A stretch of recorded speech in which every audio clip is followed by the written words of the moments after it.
It is better to be feared than loved, if you cannot be both. Authority is not granted, it is seized. The court of life is a battlefield where hesitation is punished and decisive presence is rewarded. Every room you walk into is an arena, every conversation a duel, every silence an opening that others will exploit if you fail to occupy it. The stakes are not abstract.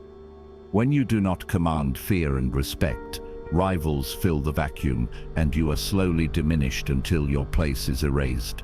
History shows this mercilessly. Leaders who allowed weakness to linger lost everything. A monarch who delayed decisive action invited rebellion. A general who hesitated at the critical moment saw armies collapse.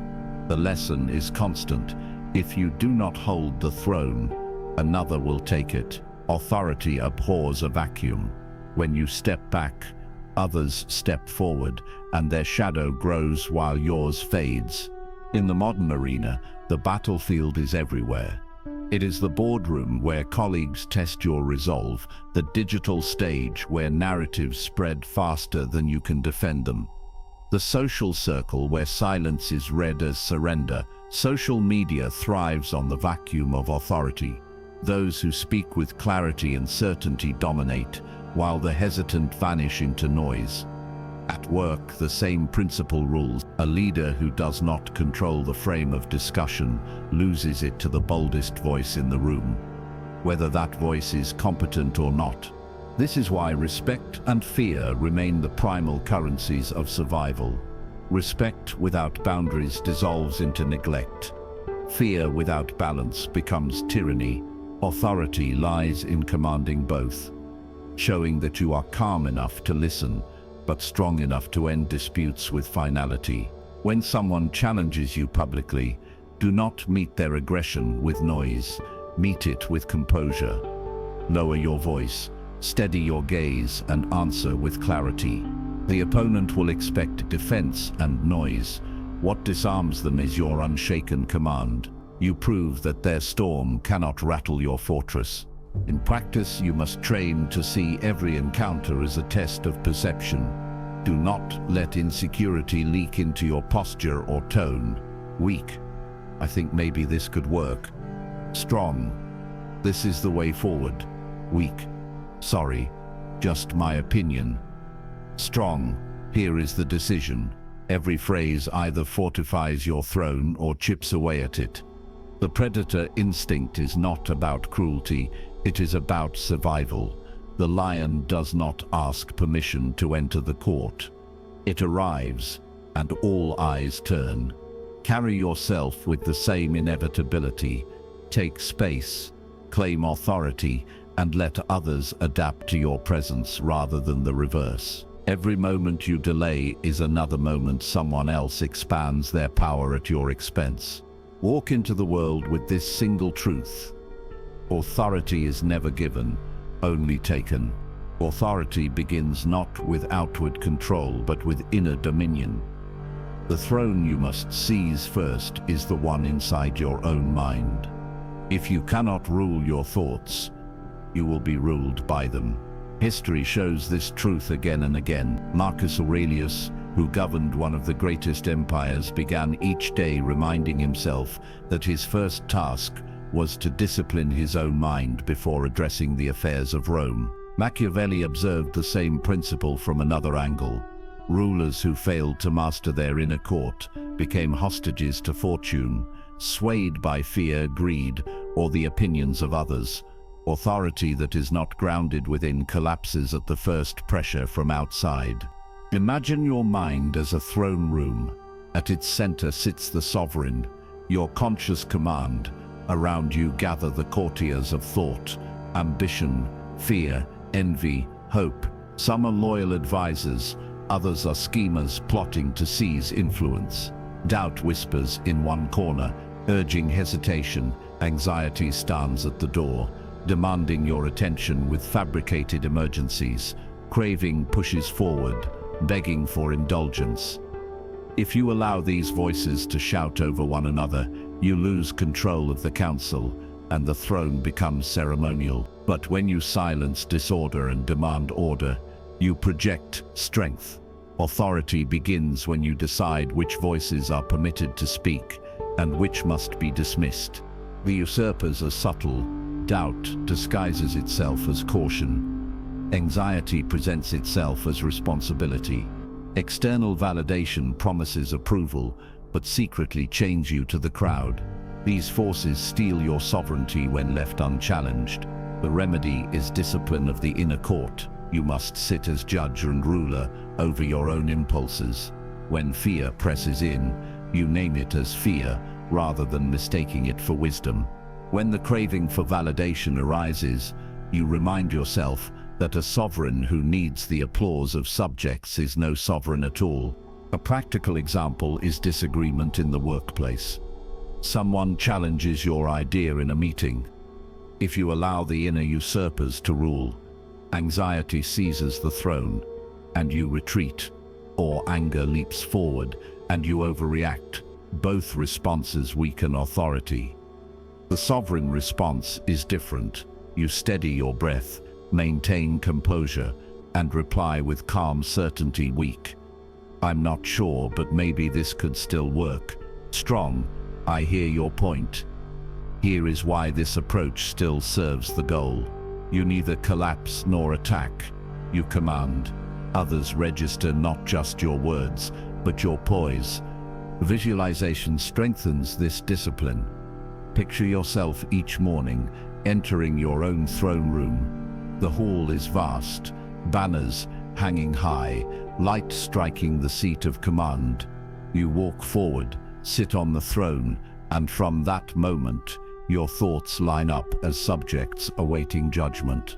You hear them, weigh them, and dismiss or accept them with final authority. This coronation is symbolic but powerful. It reminds you daily that before you rule any external realm, career, relationships, reputation, you must first rule the kingdom within. Authority projected outward is only as strong as the authority established inward.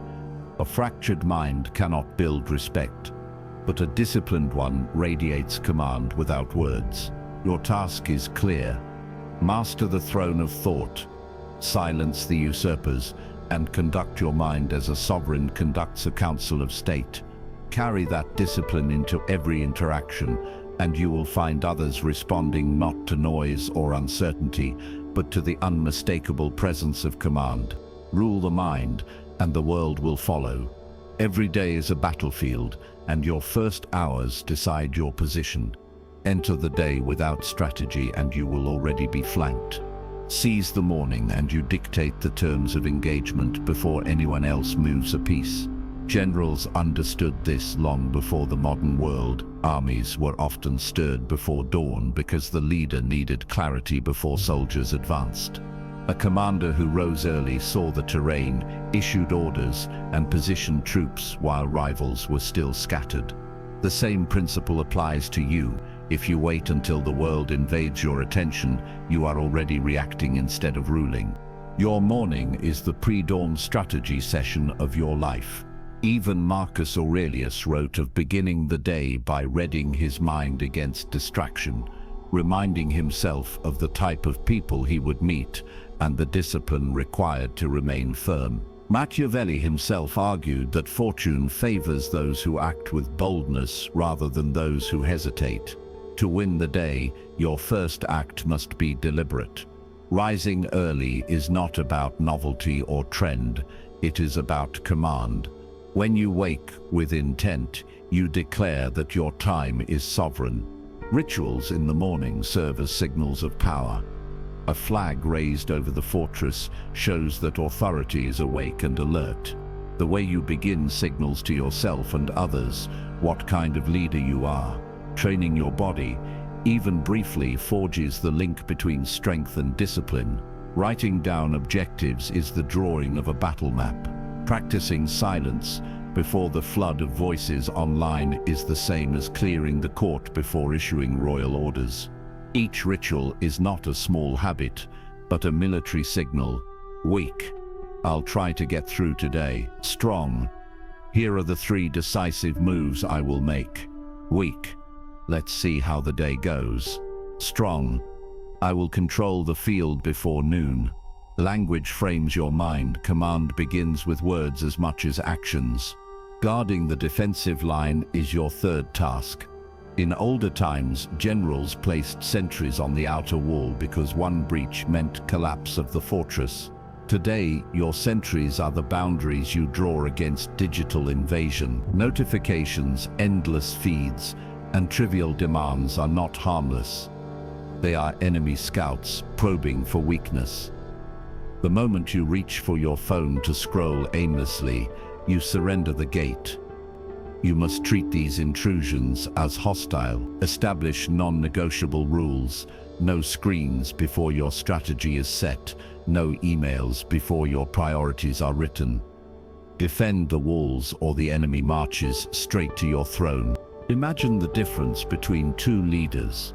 One wakes late, checks messages instantly, reacts to demands, and by midday is drained. The other rises early, sharpens the mind in silence, chooses the priorities of battle, and meets the world already fortified. When conflict appears, a colleague questions their direction in the morning meeting. The first leader stumbles, shifting defensively. The second steadies the room with composure and clear words because their position was secured before they stepped into the fray. This contrast is not an accident, it is the result of morning strategy. The battlefield does not forgive hesitation. Each morning you either claim the high ground or you fight uphill all day. Discipline at dawn may seem small, but its signal is vast. You have taken command before fortune and rivals move against you. Do not wait. Rise, signal, defend. Begin each day like a general surveying the field, not a soldier waiting for orders. Win the morning, and you win the war. Silence is not weakness. Silence is force. The greatest rulers and strategists understood that words can dilute presence, but restraint sharpens it. In the courts of Europe, princes often sat in measured stillness, letting courtiers reveal themselves while they revealed nothing. In negotiations, silence unsettled rivals more than threats ever could. A pause, when wielded deliberately, can bend the rhythm of the room to your favor. You must learn to turn silence into a weapon that commands respect and plants unease in those who would challenge you. Authority is amplified when you are not in a hurry to explain yourself. Machiavelli noted that men judge more by the eye than the hand, and silence is one of the most striking things the eye perceives. A leader who speaks less but moves with certainty projects gravity. History shows that monarchs and generals who left questions unanswered often held more sway than those who tried to justify every action. In modern times, CEOs and negotiators use the same principle: a pause after a demand, a quiet gaze instead of immediate reply. These are maneuvers that make others feel exposed. People rush to fill silence with concessions, admissions, or nervous explanations. You, by holding still, create the impression of depth and certainty. Today, silence remains a fortress. In the chaos of constant messaging and instant responses, the person who withholds reaction builds intrigue and authority. Strategic non-response in digital spaces unsettles opponents. When a post intended to provoke you goes unanswered, the author is left hanging in the void, their attempt at dominance collapsing under its own weight. In a negotiation, you can make an offer, then remain silent. The pause forces the other side to question themselves, often speaking further than they intended. In everyday disputes, refusing to be baited into noise can end conflict before it begins. Silence is not withdrawal, it is deliberate positioning. Picture yourself within a citadel of stillness. The walls are high, the gates unbroken, and you stand calm within. Outside, distractions hammer at the gates, demands for immediate replies, arguments seeking to drag you down, the noise of constant comparison. Inside the fortress, you are untouched. Stillness here is not passive. It is active defense. By remaining silent, you control what enters and what leaves. You choose when the gates open, and by doing so, you dictate the terms of battle. Consider a micro-example. A colleague challenges your plan in a meeting with sharp words.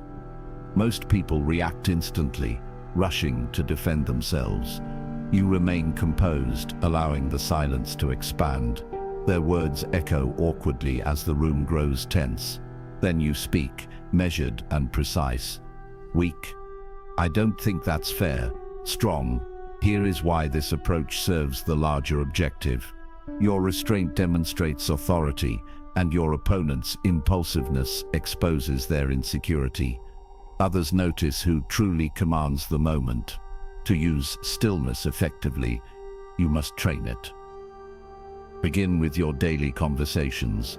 Resist the impulse to fill every pause. Breathe before answering. Let silence work for you.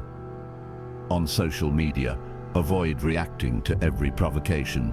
Each ignored attempt increases your aura of strength. In leadership, choose your moments carefully, and when you do speak, let it be decisive. The paradox is that by saying less, you make each word heavier, each gesture sharper.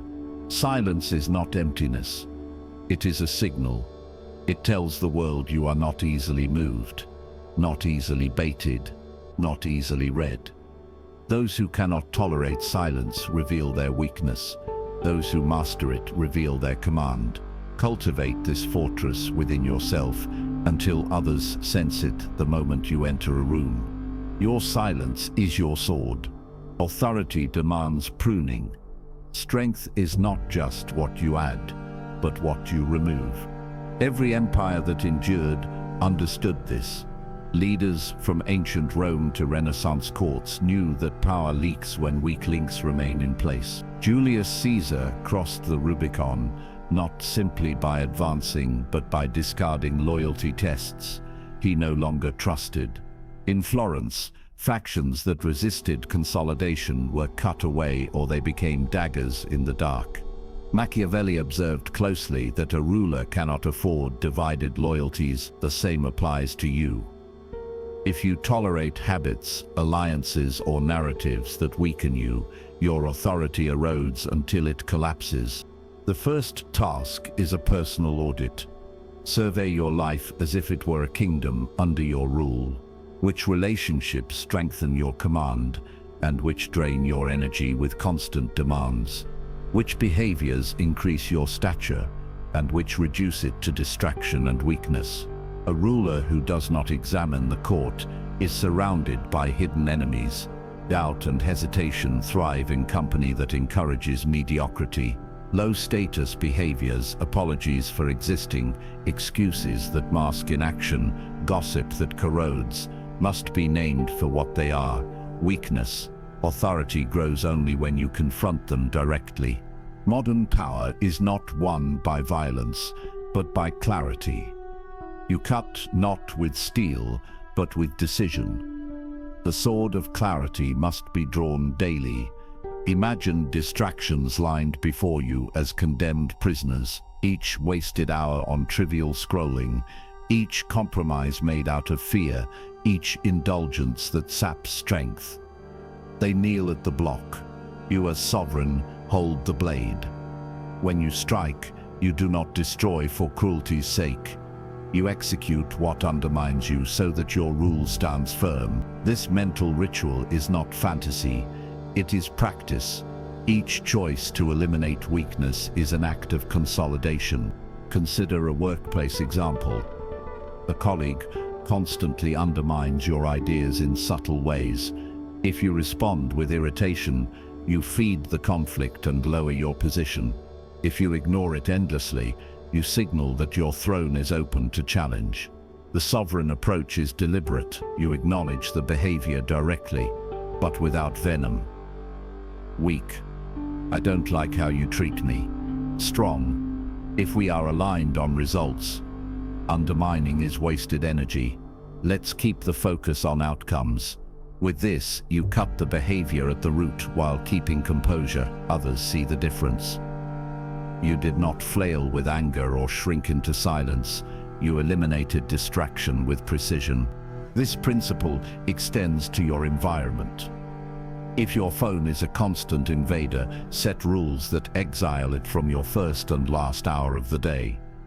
If your workspace is cluttered, clear it until only what signals authority remains. If your schedule is bloated with obligations that do not serve your larger purpose, strike them from the calendar. Every cut sharpens your presence. History offers brutal reminders of what happens when weak links are spared. Monarchs, who hesitated to remove disloyal advisors, were overthrown by those very men. Generals who allowed fractured chains of command lost battles to smaller but more disciplined forces.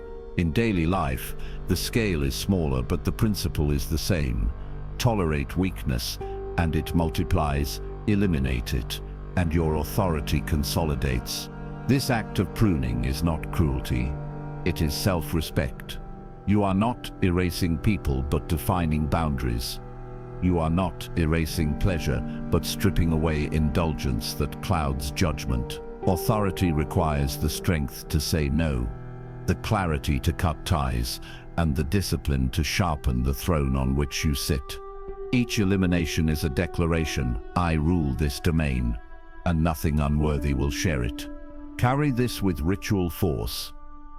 Each morning, imagine yourself drawing the sword of clarity. Name one weakness, one distraction, one draining tie, and cut it. Let the execution ground of your mind grow clear.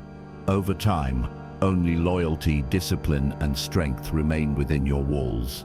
Cut weakness, crown strength. Machiavelli wrote that a prince must learn how not to be good and use that knowledge as necessity demands. What he meant was simple: the mask you present to the world matters as much as the strategy you keep hidden. Authority is not only what you are, it is what others see. A sovereign under siege cannot afford to show cracks, and so the mask of command becomes armor. To project controlled power, you must understand appearance as a tool, not a deception. It is the signal that stabilizes allies, unsettles rivals, and convinces the uncertain to follow. History is filled with rulers who understood this principle.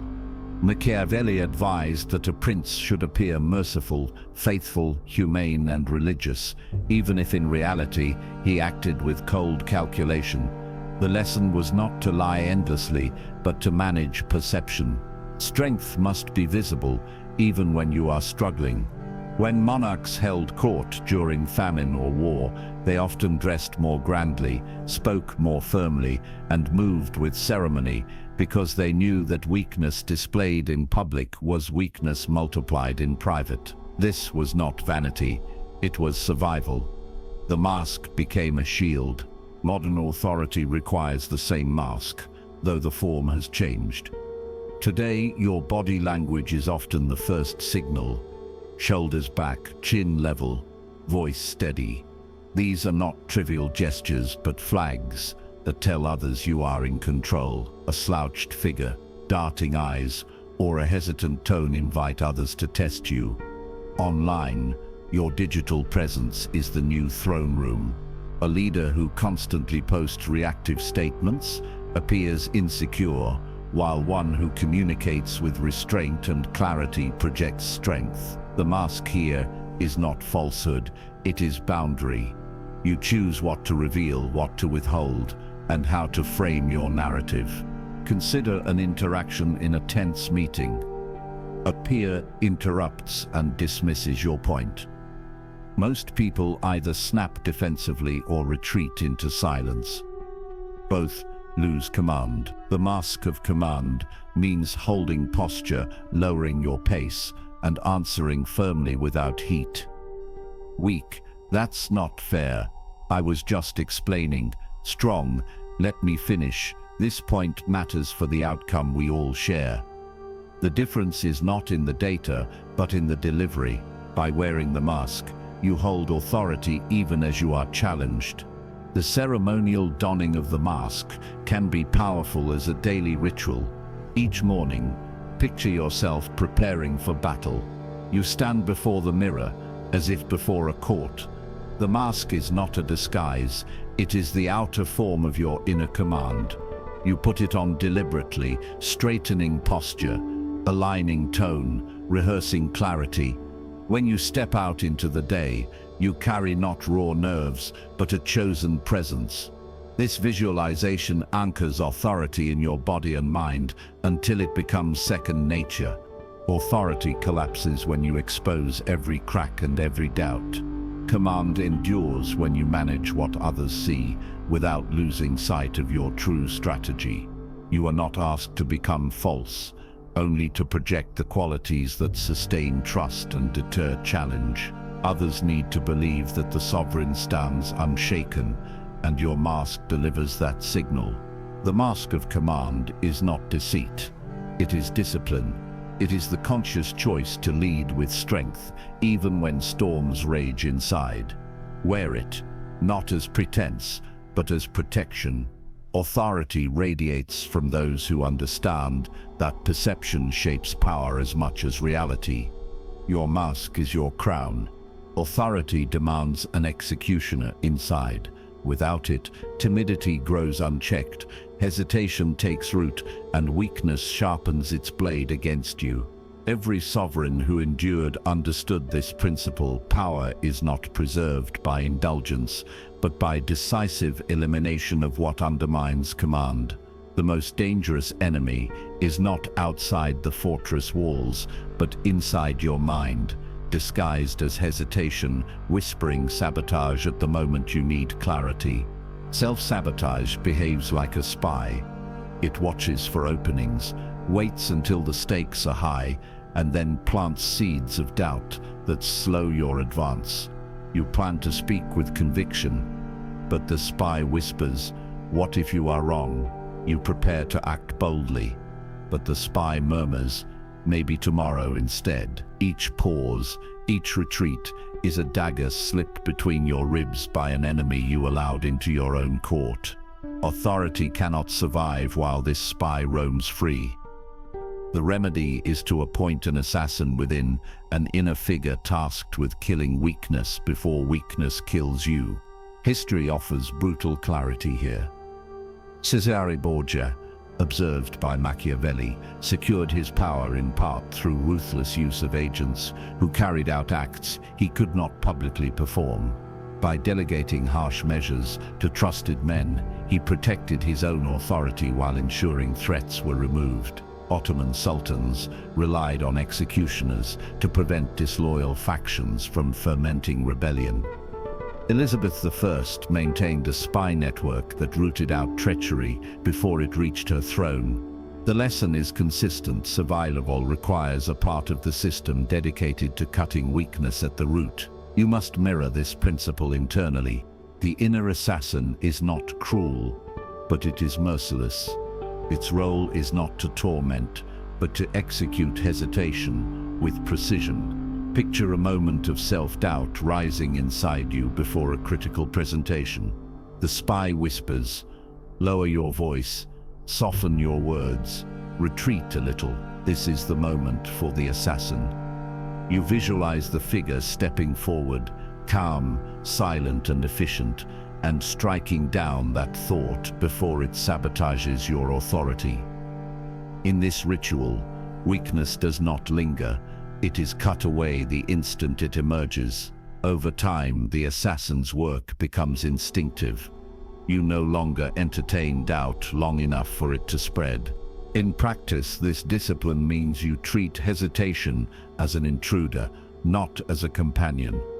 Weak, "I'll try to say something if the chance comes."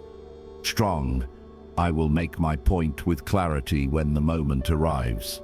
Weak, "Maybe I should wait until conditions are perfect." Strong, "I move now because delay is surrender." The assassin within enforces these shifts. It cuts off the language of timidity and replaces it with words of command. Picture a disagreement in a meeting. Someone challenges your direction with pointed skepticism. Without the assassin, you might freeze, over-explain, or avoid confrontation. With it, you hold posture, allow silence, then respond with concise authority. Your concern is noted, but this course serves the goal. The inner assassin executed the urge to defend frantically or apologize for leadership. What remains is decisive command. This visualization is more than metaphor. Each time you practice it, you sharpen a reflex, see weakness, eliminate it, move forward.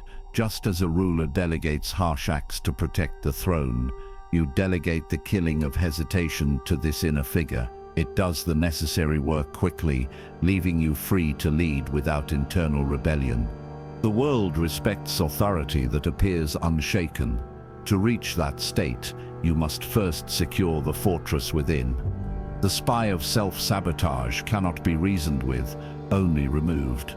Build your assassin, trust it, and let it act when the instant weakness rises.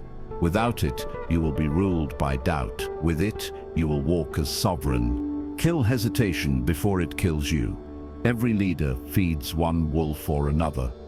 Inside you are two forces, the wolf of command and the wolf of submission. The one you nourish grows stronger and begins to shape how the world treats you. Authority is not built on occasional bursts of confidence, but on the daily cultivation of energy that radiates dominance without cruelty. People feel this energy long before they hear your words. A room senses whether you are the one who commands or the one who follows. To project authority that earns both respect and fear, you must feed the wolf that commands. Dominant energy is not reckless aggression. It is a disciplined presence. The science of posture shows that open stance and grounded breathing change not only how others see you, but how you feel within yourself. Leaders who shrink physically often shrink psychologically. Those who claim space signal certainty. This is why military officers are trained to stand in precise form, and why athletes preparing for competition adopt expansive gestures. It is not performance, it is priming. You must train yourself to move with the same deliberation. When you walk into a room, let your steps be steady, your gaze anchored, your shoulders aligned. These are not trivial details. They are signals to the court that the sovereign has entered. History gives countless examples of leaders who cultivated this energy offstage. Warrior kings trained relentlessly, even when no eyes were on them.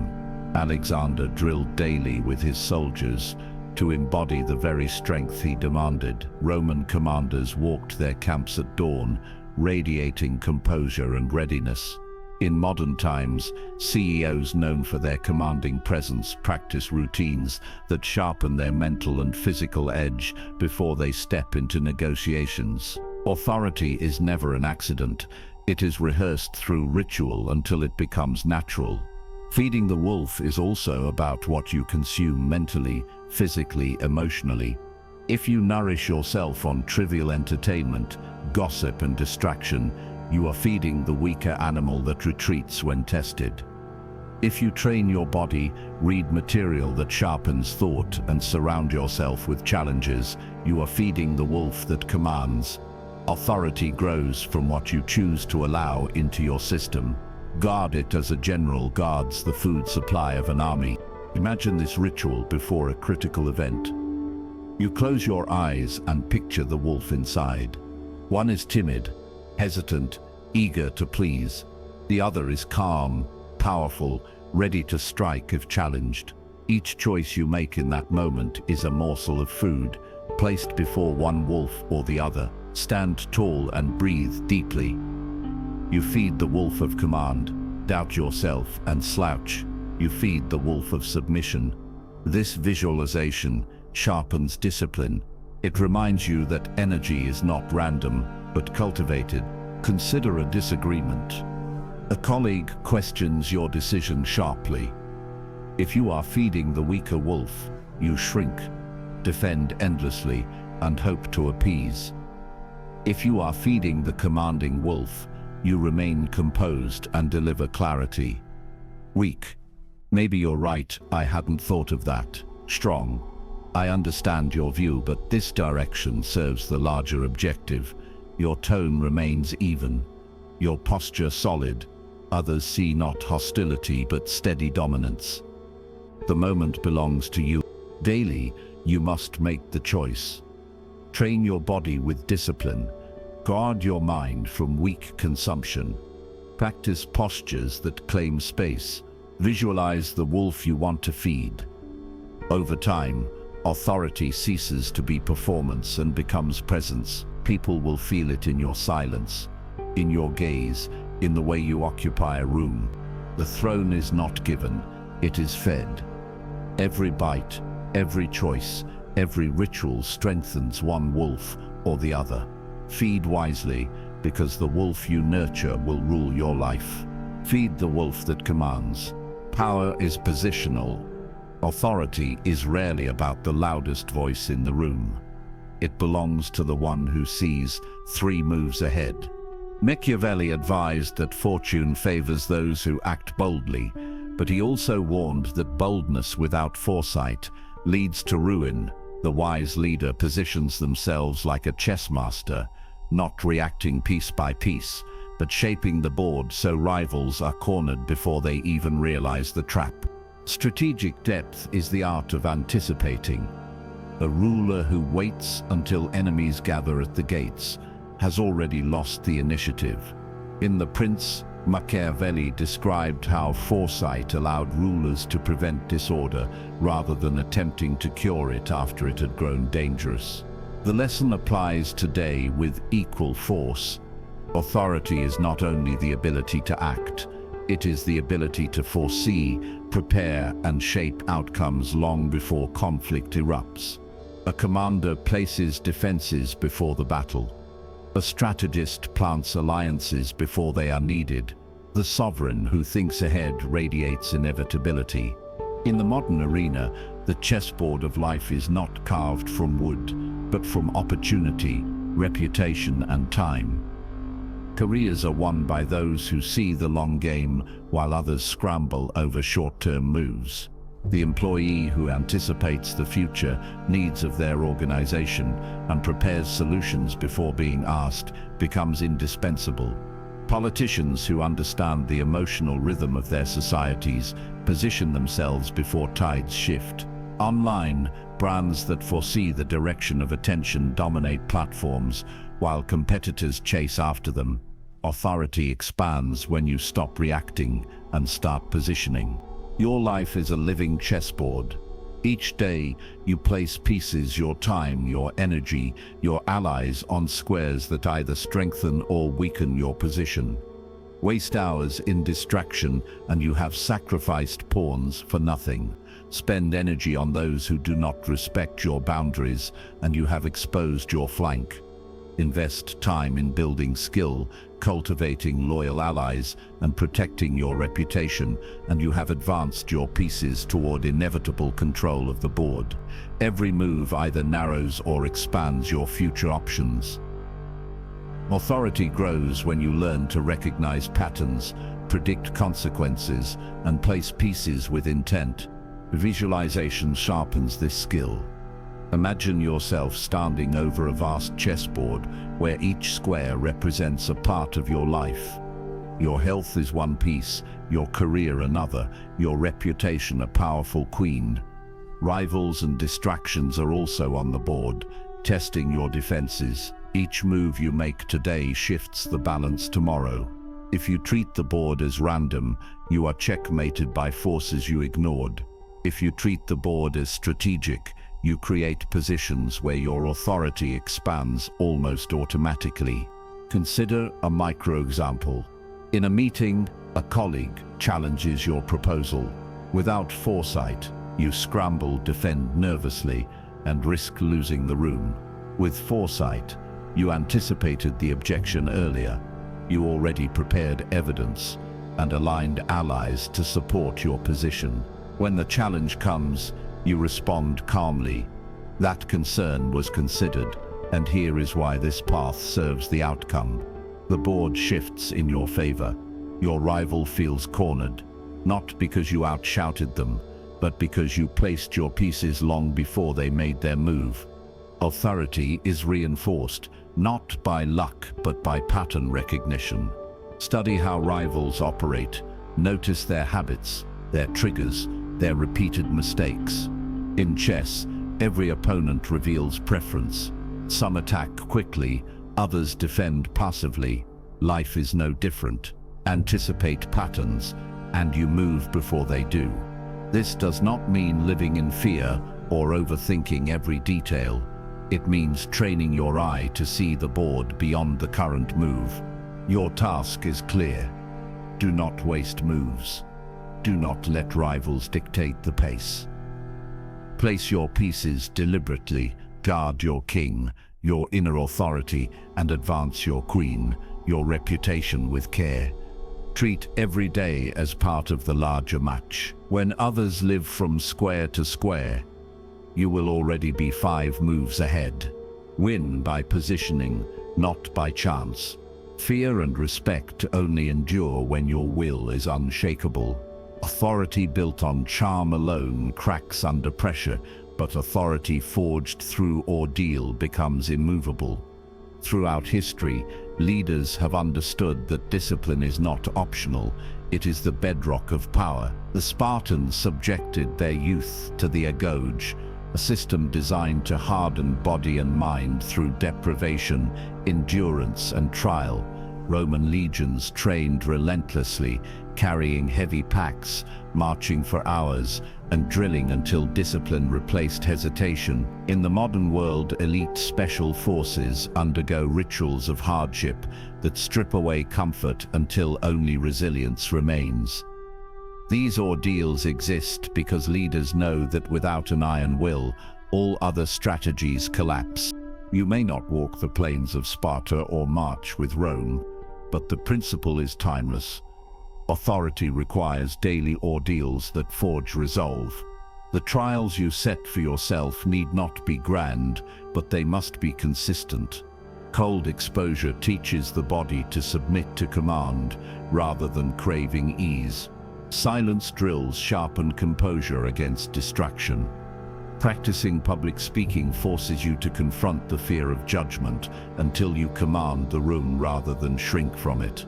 These micro-disciplines are your training ground. Each small act of chosen discomfort tempers the will, making it unbreakable when true pressure arrives. The forge is an image worth holding. Picture your will as metal laid on the anvil. Every ordeal is the hammer strike. Each repetition of discipline shapes the steel, hardening it into something that cannot bend when tested. Without the hammer, the metal remains soft, easily warped by heat and pressure. With it, the steel becomes a weapon, a shield, and a foundation for command. Authority radiates from those who have submitted themselves to this process. You feel it in their presence, steady, immovable, calm even under fire. Modern examples prove this still. Leaders who dominate industries often speak of their private rituals of discipline, rising before dawn, training their bodies, scheduling their priorities with precision, practicing deliberate silence before meetings. These habits are not aesthetic, they are forging rituals. Each is a strike of the hammer, ensuring that when a crisis comes, their will does not fracture. The average person caves when comfort is removed. The leader who has rehearsed hardship does not. Consider a moment of disagreement. A colleague challenges you publicly, attempting to corner you. If your will has not been hardened, you react defensively, your voice rising as you scramble to justify yourself. But if your will has been forged, you remain composed. You pause, breathe, and reply evenly. I hear your view, but this direction aligns with our objective. The difference is not words alone, it is the steel behind them. The forged will prevent collapse, and others sense the strength immediately. To build this inner steel, set your ordeals deliberately. Do something each day that discomforts you in service of discipline. Stand in the cold shower until your breath steadies. Sit in silence longer than feels natural. Speak with conviction even when your voice trembles. Each act is another strike of the hammer. Over weeks and months, the steel will grow harder. This is not punishment but preparation, ensuring that when you face real conflict, hesitation has no power over you. Authority requires this iron ritual. Without it, respect is temporary and fear evaporates. With it, your presence carries weight beyond words. People follow those who endure. They respect those who do not break under pressure. They fear crossing someone who does not flinch in discomfort. Forge yourself daily, and you will embody authority that cannot be shaken. Strike the will until it becomes steel. Authority reaches its final seal when you become untouchable. Respect and fear flow toward you automatically, not because you demand them, but because your very presence signals that attack will fail. History shows that certain figures carried such an aura. Their enemies hesitated before striking, allies clung to their side, and crowds obeyed without needing persuasion. This was not luck, it was cultivated. Reputation, strategy, and the careful control of information built an armor stronger than steel. Think of leaders whose names alone deterred plots. Some Roman emperors, though constantly surrounded by intrigue, preserved power for decades because their reputations for decisiveness made rivals fear the consequences of rebellion. Generals across centuries marched into cities without resistance because their aura preceded them. Machiavelli observed that men more quickly forget the death of their father than the loss of their inheritance, meaning that authority must be reinforced by fear of consequences, not by soft promises. Those who became untouchable understood that image is not vanity, it is weaponry. In the modern world, untouchability takes a different form, but rests on the same principle. Your reputation is a shield. If you are known for steadiness, others hesitate to test you. If your network is wide and loyal, rivals calculate the cost of crossing you and often retreat. If you control the flow of information about yourself, you limit the weapons others can use. Online, a person who overshares weakens their fortress. One who curates deliberately maintains the advantage. Authority today is a force field built from credibility, alliances, and selective disclosure. Visualize this state as a crown of untouchability. You enter the day, and an aura surrounds you. Invisible but undeniable. Words meant to wound bounce off, returning to those who spoke them. Distractions try to pull you down but slide away. Attacks are reflected back, not because you fought with noise, but because your field of authority absorbed the blow. This aura is not fantasy. It is the natural result of years of consistent discipline, reputation building, and boundaries that cannot be breached. Consider a disagreement in the workplace. A rival questions your plan, hoping to undermine you. If you are fragile, the room watches you scramble to defend yourself. If you are untouchable, the room watches something else. You're calm, you listen without flinch, acknowledge the challenge, and respond evenly. The objective remains clear, and this direction achieves it. The rival's words hang powerless. They underestimated the shield you have built. The authority you project makes escalation costly for them and effortless for you. Becoming untouchable is not arrogance, it is security. You cultivate it by guarding your reputation. As a king guards the treasury, you reinforce it by strengthening alliances that multiply your influence. You preserve it by withholding unnecessary detail, revealing only what fortifies your position. Over time, the combination creates an aura that precedes you. When you walk into a room, people feel the difference. When others speak your name, respect and caution rise instinctively. Your task is to build this final seal through deliberate action. Do not squander credibility on trivial disputes. Do not allow your network to fracture from neglect. Do not give away information that weakens your position.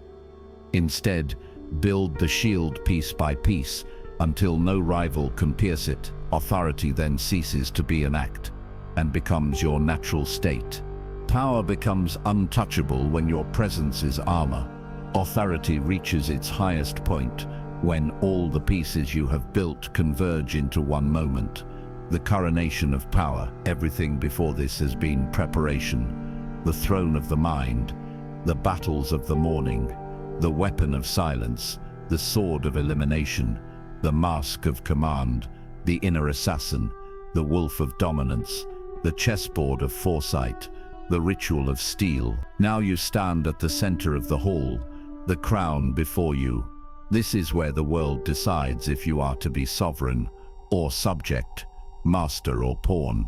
The stakes are absolute.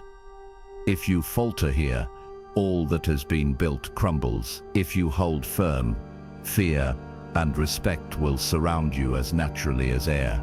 The integration ritual begins.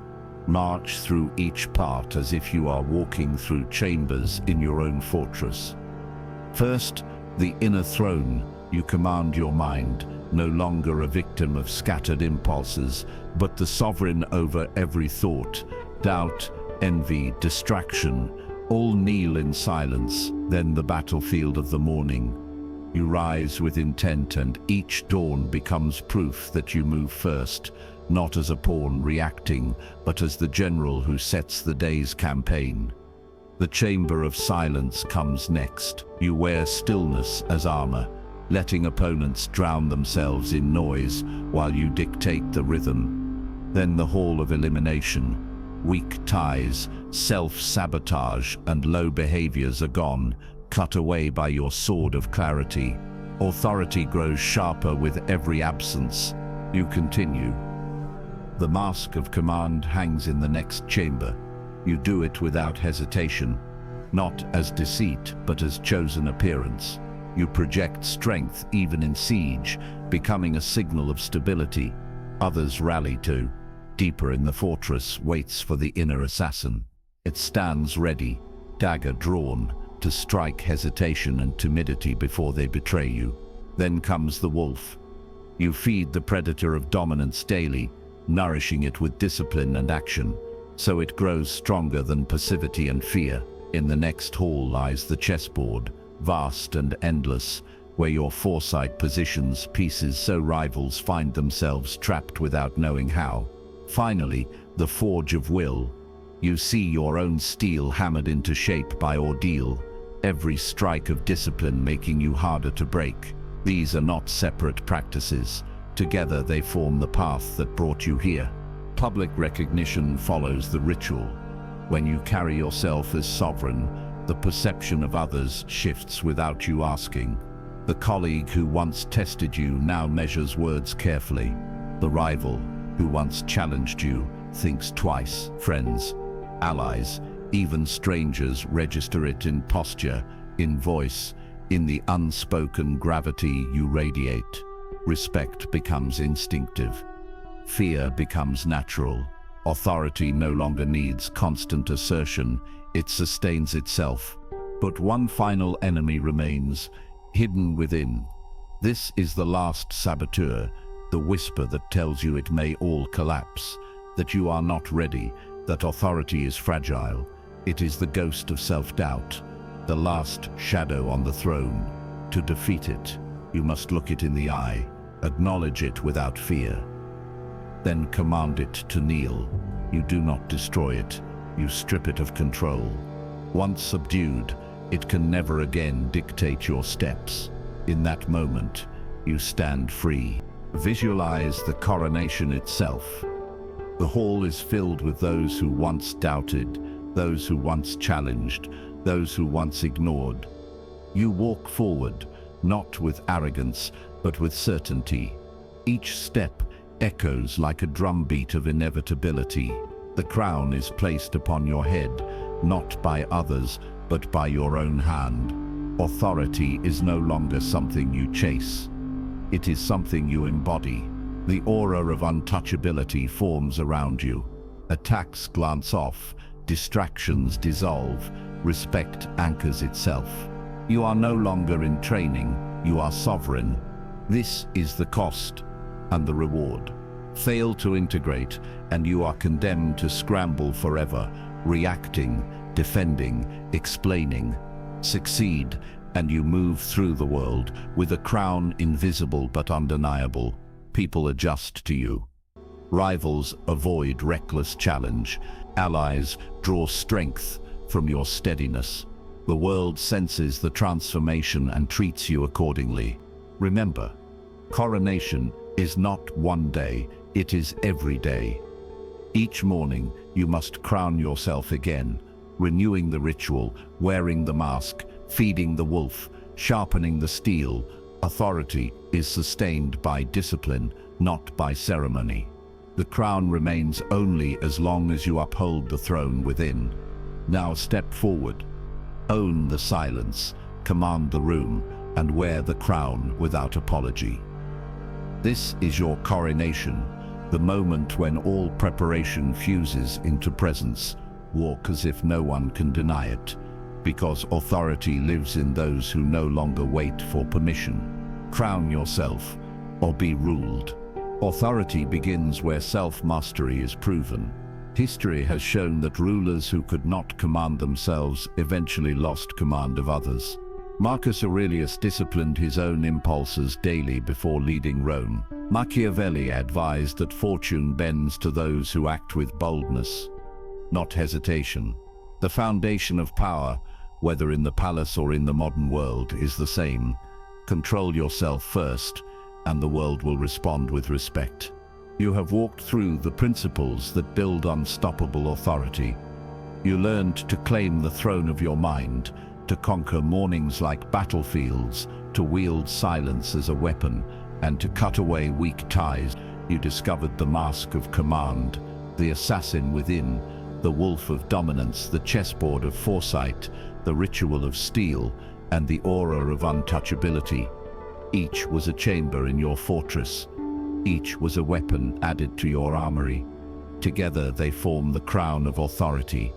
But a crown unclaimed is nothing more than an ornament. It must be worn daily. Now is the moment for immediate action. Do not wait for grand ceremonies. Choose one ritual today. Practice digital silence by refusing to let the noise of others invade your mind before your strategy is set. Command the morning with deliberate routine, placing your flag on the day before the world stirs. Don the mask of command, adjusting posture, voice, and presence until respect follows you into every room. Authority is not abstract. It is built from daily acts that declare, again and again, that you rule yourself. Consider a small moment of resistance. A colleague dismisses your point with impatience. Without discipline, you either retreat or lash out. With mastery, you remain steady. Weak. I just wanted to add something. Strong. This perspective is vital to achieving the outcome. Calm strength shifts the room. Others see authority not in aggression, but in your refusal to bend under pressure. These are the moments where sovereignty proves itself. Picture yourself leaving your fortress. Behind you lie the halls of silence, steel, and foresight. Before you lies the open world, filled with noise, rumor, and rivalry. But you march out carrying your banner of reputation high. Attacks glance off. Distractions scatter, and those who once doubted fall into step. You do not shout your power, you walk in it. The crown you place on your head each morning is invisible but undeniable. Others feel it long before they understand it. This is the call. Begin today. Choose one act of discipline and make it non-negotiable. Build authority not once, but daily, until fear and respect follow you without effort. Command the self, and the world has no choice but to recognize the sovereign before it. Rule yourself, and you rule all.